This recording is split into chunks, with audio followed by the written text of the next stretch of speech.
Welcome to Pioneer Mindset, a place where we challenge our mindset and address the discomfort in both business and life by finding clarity resulting in bold conviction. I'm your host, Garrett Ruskamp, fifth generation farmer, husband, and father from rural Nebraska. Whether you're navigating frustration from past decisions or worry about the uncertainty you face today in your business, we're going to learn from our struggles and take on new challenges with a resilient mindset. Join me as I share my journey of struggles I faced in agriculture as a farmer and family man. I'm ready to dive into honest conversations to tackle the mindsets surrounding key issues that rural ag business owners face that will ultimately help you gain control, leading to a profitable and sustainable business. Let's adapt to Pioneer Mindset and get to it.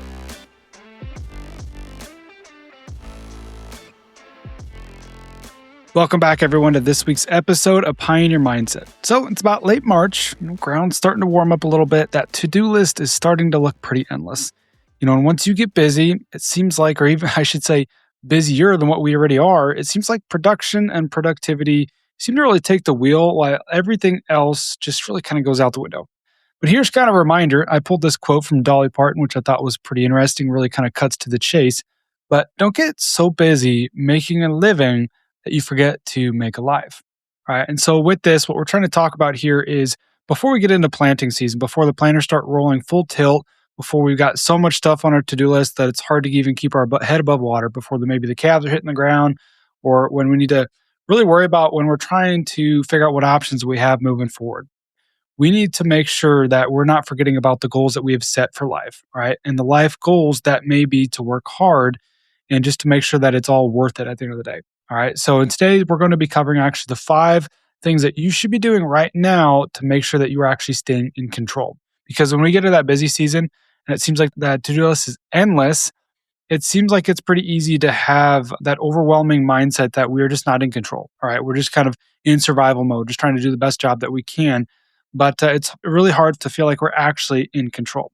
And so with this, I was just kind of having this thoughts running through my head is, okay, what should we really be focusing on to make sure that we're not losing sight of the goals, to make sure that we're not just so busy staying busy and not actually being productive, to not actually being efficient with our time, to not actually getting closer to our goals. And so kind of break this down into 5 different areas and going to be working through this as to where we should be spending our time, not always necessarily here at the end of March, but throughout the busy season, to kind of stay grounded, coming back to this throughout the busy season as to making sure that we are really moving the needle within our business, within our life, making sure that we are kind of keeping that North Star, so to speak. Okay. So with this, we're going to be talking about 5 things. First thing, number 1, as you might guess, anytime we talk about business on here, we're going to be talking about numbers, right? So what are we talking about today? We're going to be talking about the balance sheet, cash flow, cost, production, the 3 critical components. You're probably pretty familiar with them. But, as we get into the busy season or just as we operate throughout the year, things change. And that's why we just want to make sure that we're keeping our numbers updated.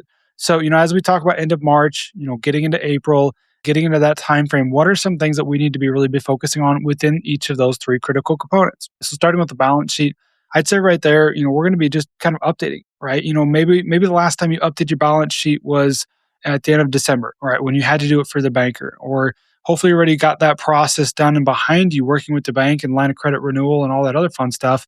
But maybe we're already, 2, 3, 4 months behind on getting that balance sheet updated. I'm going to ask you, has anything changed since you last updated that? Yeah, probably. Probably some things have changed. So let's just make sure that we maybe try to get that updated once more, especially before we go into a season where it's really, really easy to put that on the back burner. So we're not even thinking about it, not even focusing on it. All right, so some things to kind of keep in mind when we're updating that balance sheet, things that change frequently. And a side comment here when it comes to the balance sheet, I like to think of this, and really the reason we call it a balance sheet is we should have things that kind of offset. All right. So, as we get to, say, prepaying expenses or maybe even buying fertilizer and applying that to the field, or maybe doing some custom work as we get into spring work, right?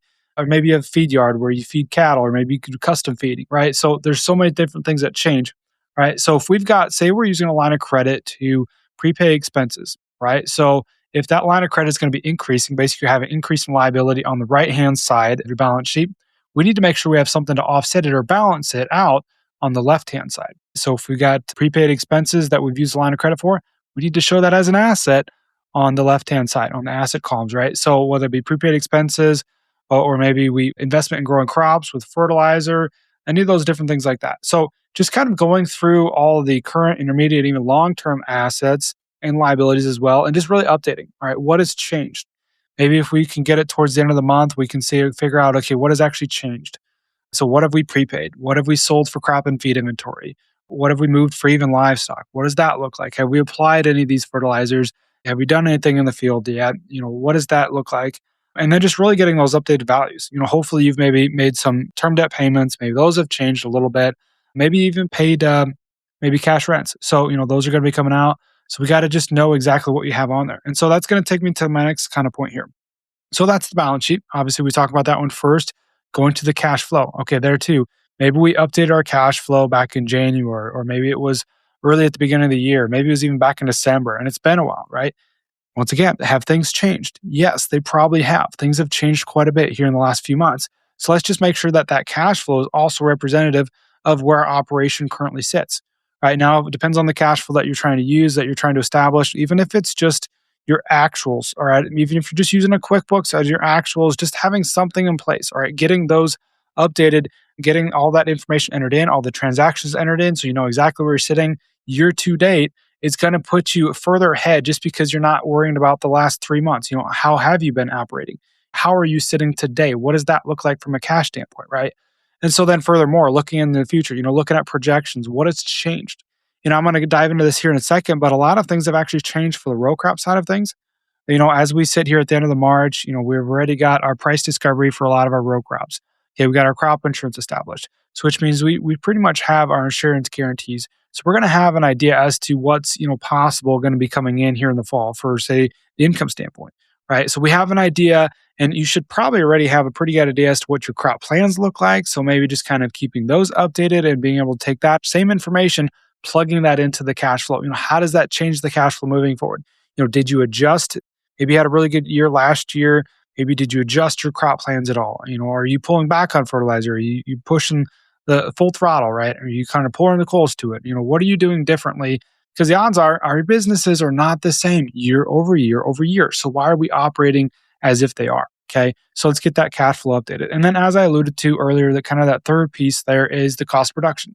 Cost production would be the big one that I'll be focused on here. As we mentioned, crop insurance prices are set. We should already have our plans put in place because sales closing would be March 15th. By the time you're hearing this, that's all said and done. So we pretty much have our guarantees. What is our coverage level? Did we take out some extra coverage this year? What was our premiums projected to be for each of those different crops? Right? Plug that into the cost of production. How does that affect my break even? How does that affect, really what it's going to take to raise this crop? Are we making any changes to the crop plan that we need to update that cost of production? And then by doing so, maybe plugging that in, kind of keeping that in tune with the marketing plan.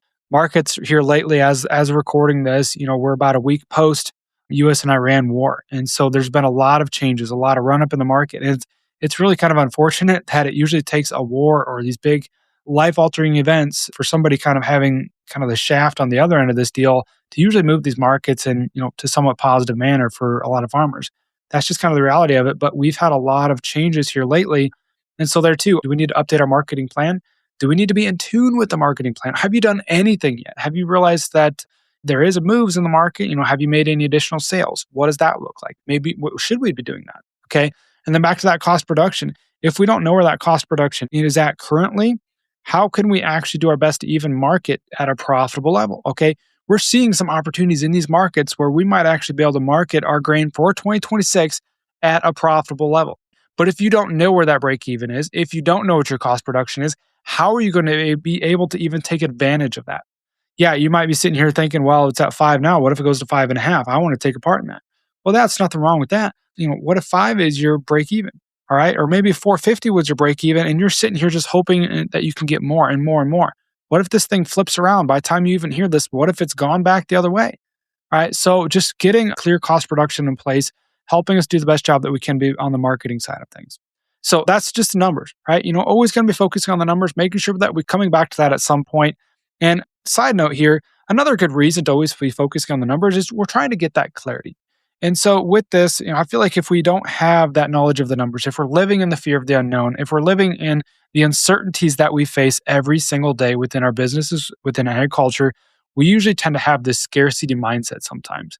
And maybe we just have this back to that fear of the unknown, just not knowing exactly where you stand, maybe not knowing exactly what your cost of production is, not knowing how this run up in prices affects you. By the way, didn't even mention the run up in fertilizer, right? With the Iran war, we've had a big jump in the markets on the fertilizer side of things. Did you have all that prepaid? If you didn't, how does that affect you? All right. So maybe these premiums we're seeing in the market don't actually affect you as much because you didn't have your fertilizer booked. So just kind of coming back to the knowing, right? And so we try to kill that scarcity, maybe kill the stories that ultimately go on in our head because we don't have the numbers to back them up. So we're trying to kill those stories with facts, with clarity, with the numbers that we can get by putting these three critical components in place. All right, so that's number one. All right, spend a lot on time on that, but it's also very important. I think can help us a lot, and especially when we talk about business a lot. This is a good area that we can focus our time. So number one, numbers. All right, number two, let's focus on goals. Now, I know we typically only talk about goals at the beginning of the year. It seems like that's the only time it comes up. We're doing goal setting in January, reset in January. Do the best that you can to establish those goals. All right, well, hopefully you've done that work already. Now it's just a matter of revisiting them to make sure that we don't forget about them because that happens all the time too. All right, we're going to do the work. We're going to put on the goals. We're going to establish all the goals that we need back in January. But then, they get filed somewhere and we forget about them. And 2 months later, we don't even know what goals we had set. And we don't even know if they're relevant to where we are at today. All right. So, what can you do to revisit those goals? Or if you haven't, create them. If we haven't taken the time to do so, maybe just January, we're just off to the races. And we didn't even take the time to sit down and work through those goals to establish them. So that way we know exactly where we're going and if we're going closer to them or further away from them. So if you haven't done that, maybe let's just sit down and take some time to do so. I should have looked at it beforehand, but had a really good episode on goal setting a while back. So go give that a listen. It's a really simple, practical way to go about this goal setting process so that we don't get overwhelmed and we actually put something in place. All right. Put something in place so that way we can go after our goals and go accomplish them. All right. And I said it just before are we going closer to our goals or further from them? And so this is kind of a reminder on the goals standpoint, as we get busy, just kind of this general reminder. All right, how can we go for the goal today? Or are we getting closer to the goal? So there too, everything that we're doing as hopefully, like I said, if you go through that goal setting process, we establish some clear cut and honest goals on those different areas of our life, back to the core four: body, being, balance, and business, on different areas for each one of those. So as you spend time in each one of those, we got to ask ourselves, are we getting closer to these goals by doing this?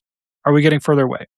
And so just kind of a way to help keep yourself in check, keep that honest reminder in yourself. So if you put those goals in place, let's do our best to hold ourselves accountable so that way we actually reach those goals. That way they're just not some pen markings on a paper. All right, so that's number two, kind of the goal side of things, just making sure that we're honestly revisiting them, holding ourselves accountable to those goals, and keeping ourselves in check there. All right, number three is going to be kind of building upon that and that's making the plan. And the biggest part of this is communicating the plan. All right. I feel like we just get so caught up in the rat race that we're just trying to survive. And it depends on the season of life that you're in. Back to the season of life that we're in, we've got 4 young kids, got 4 boys. We had Kip, our oldest, was in basketball. So we're running around with that. We're trying to run a business here, trying to run a farm. There's always so much going on. And regardless of whatever season you're in, it's just generally always busy.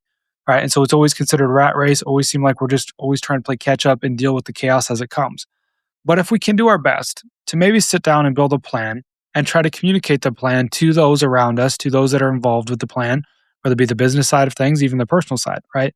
And this is something that I feel like we never take the time to do. And I'm guilty of this, by the way, too.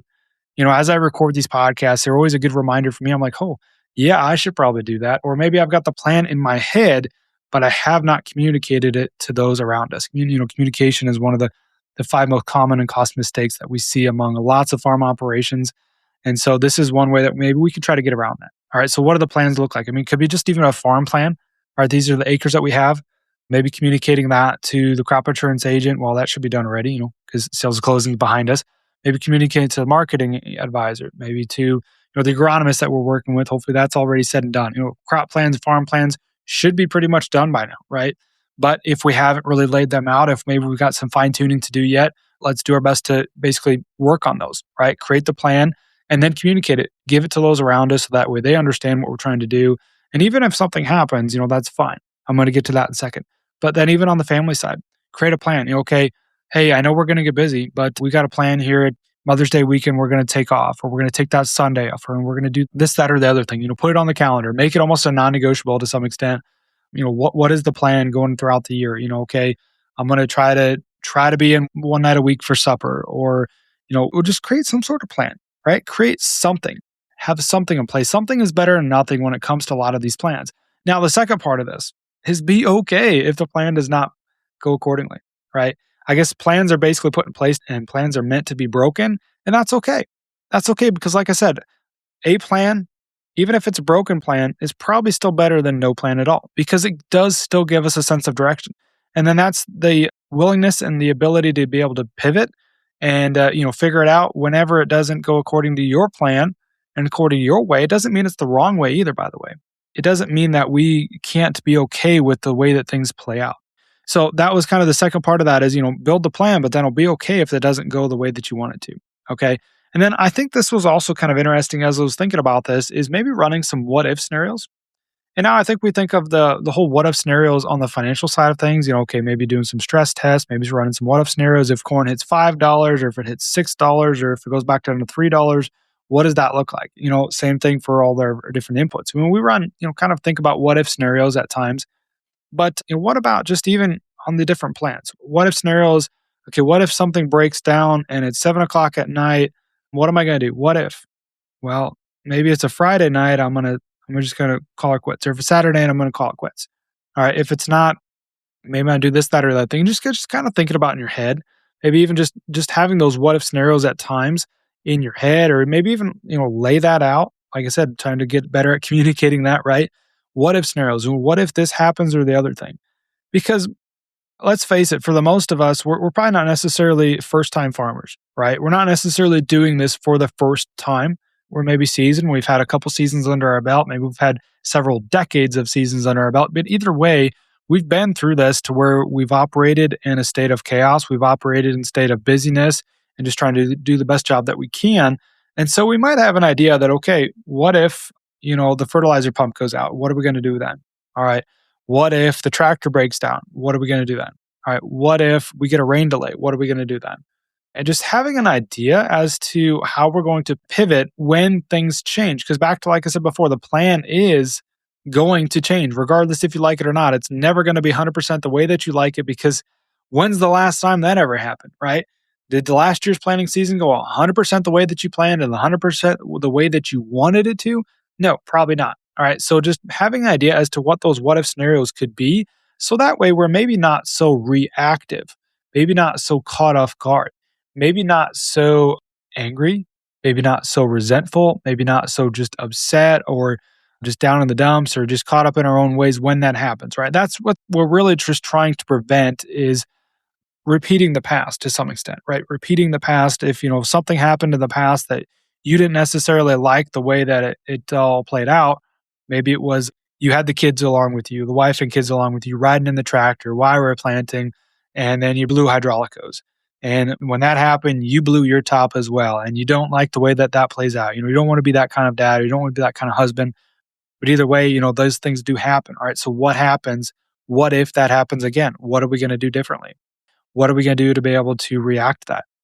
And so I think this brings me to my next point here. So that was number 3. We're going to talk about number 4 is just creating almost check-ins, right? A non-negotiable sort of check-in for yourself or even for the business.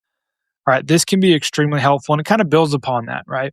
Because the big thing that we don't necessarily want here is we don't want to just always keep repeating the past. All right. The school of hard knocks sucks to repeat first off. Nobody wants to pay that tuition twice.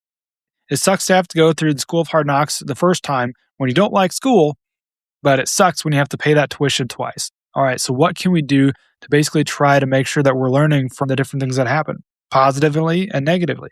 And so scheduling almost those check-ins. Maybe got a reminder that goes off on my phone sometimes. And, what did you learn today? All right, what did you learn today? Well, I learned that I don't operate well when I'm stressed out and I'm hungry and I'm exhausted, I'm dehydrated, all this other stuff. It might be on that side of things, or maybe we learned that, hey, if there's rain on the forecast, maybe we shouldn't push it. Maybe we shouldn't think it's going in the other direction when it's actually coming our way. It's just some of those little things that we can maybe use that information to try to imprint it into our memory, into our brain, so that way we don't have to keep repeating going back to that school of hard knocks, right? And so then along with that is those non-negotiable check-ins. That might be going back to reminding ourselves what our goals are throughout the midst of the busy season. That might coming back to our Monday morning meetings to make sure that's non-negotiable. All right. If this doesn't happen, we're probably just going to lose track of things, right? We're probably just going to be operating in that state of chaos all the time if we do not come back to these meetings all the time. So making that a non-negotiable. So that way we do not deviate from this. We make sure this is a priority, right? This is something that we can keep track of. Okay. So that's kind of number four there is making sure that we can schedule those non-negotiable check-ins, making sure that we can learn from different things, making sure that we are ultimately still going in the right direction amongst a busy season. All right. Because we are going to get off track and that's okay. But let's make sure that we try to correct that as soon as possible. So that way we're not way off in left field or way off in the back 40 when we need to be up close in the upfront 20. You know what I mean? Just making sure that we're keeping track of where we're trying to go and goes back to those goal settings as well. The last thing here, which I think is kind of a unique thing to think about, but especially before we get into the busy season, let's make a deposit. All right, let's make a deposit before we make the withdrawal. All right, so I've made this analogy before, but in case you don't remember it or haven't heard it, I like to think of, especially when it comes to the family side of things, family work-life balance. You know, you always hear that one, and there's different ways to look at that. It just depends on whatever aligns for you and the season that you're in. But I'd say the way that I like to look at this is think of it as a bank account, right? Think of that family work-life balance, or just even other areas of their life. Maybe you're spiritually or even physically, body being side of things. Think of it as a bank account. All right. So before we can make a withdrawal, it's always a heck of a lot better to make a deposit. All right. To make sure that there's something in there to actually withdraw from. Otherwise, that's going to go negative, and that's not going to be fun. So that's why back to the balance side of things. Maybe it's with your wife, maybe it's with your kids, maybe you take a little vacation getaway, maybe it's just a couple nights stay at a hotel, at a water park, maybe it's just taking your wife out to eat on a date night. All right, doing something to make that deposit into that bank account. So that way we all know what's going to happen when things get busy. We all know what's going to happen when there's work to do. We got to make hay while the sun shines, right? So when the sun is shining and you're not always home and you're not there for bedtime or you're not there for the kids' activities and you're not there when your wife wants you to be, or you're just not there, and that happens. It's going to happen. So let's do our best to make that deposit before we get ready to make these withdrawals. And maybe it's a quick little getaway for you and your wife. We did that last year, last April, before we got into things. It was just a nice little reset almost. Knowing that, really to honestly going back to the quote from Dolly, right? Don't get so busy making a living that you forget to make a life. And what we're doing all of this for, what we're sacrificing so much for. We talk about the lifestyle. Well, how much does that lifestyle get thrown out the window because of the productivity and the production that we're trying to really focus on? So make sure that we are not forgetting about making that deposit before we make the withdrawal. So those are the 5 things, right? So we got to talk about numbers, goals, make the plan, have those non-negotiable check-ins, and then make the deposit. So as we get to wrapping this up, the couple things that I have here to wrap this up is I think the most important thing here can be just being intentional with your time. Okay, being intentional with your time, but also being mindful when you get off track or you need to course correct. That can be the huge thing there. If we start to veer off a little bit, if we can be mindful of that before we are, like I said, we're all of a sudden we're way out in the right field. We're way further away than what we need to be. We've made too many withdrawals and not enough deposits, and our bank account is extremely negative to where it's going to be really hard to recover from that, or it has a lasting impact, by the way. And those are the things that are really hard to get back. When we make those decisions or we don't even know what we're doing, we're not even mindful of where we're at. That mindfulness can be extremely important in keeping us on track as much as possible, because we're going to get off track. It's going to happen, right? But being able to course correct sooner is what's going to save us, what's going to get us closer to our goals, like we mentioned before. And then the other thing here is it's simple.